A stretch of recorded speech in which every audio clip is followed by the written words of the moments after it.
Filet pour les policiers du SPVQ, le service de police de la Ville de Québec. Une de leurs enquêtes qui s'était conclue sur leur territoire les a emmenés à libérer finalement, à identifier une jeune victime d'agression sexuelle en Arizona. Pierre Poirier, porte-parole du service de police de la Ville de Québec. Monsieur Poirier, bonjour.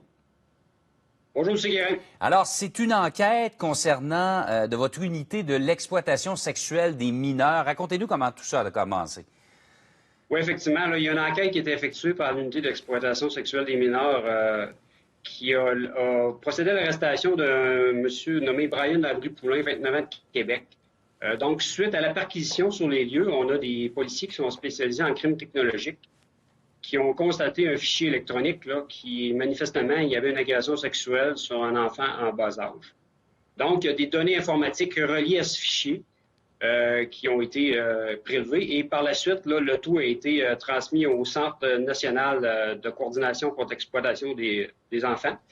Et suite à ça aussi, ça l'a mené à un endroit là, aux États-Unis, qui était en Arizona.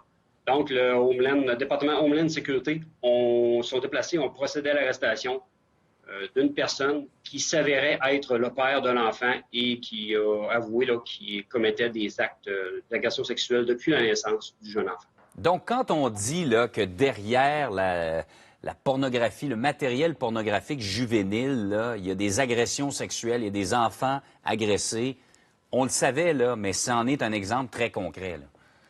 Oui, effectivement, là, les enquêteurs de l'exploitation sexuelle des mineurs aussi, leur but premier, c'est d'identifier des victimes, les retracer pour pouvoir les, entre guillemets, excusez l'expression, là, les faire sortir des mains de leur agresseur.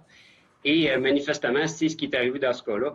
Donc, à partir d'une enquête de possession de pornographie juvénile ou de distribution, nos policiers spécialisés en crimes technologiques ont vu une agression et il y a des éléments qui ont permis d'essayer de retrouver l'endroit parce que parfois, on peut penser que c'est loin, puis que mais ça reste qu'il y a quand même une victime. Puis dans ce cas-là, on a quand même réussi là, à identifier une victime et par le fait même un agresseur.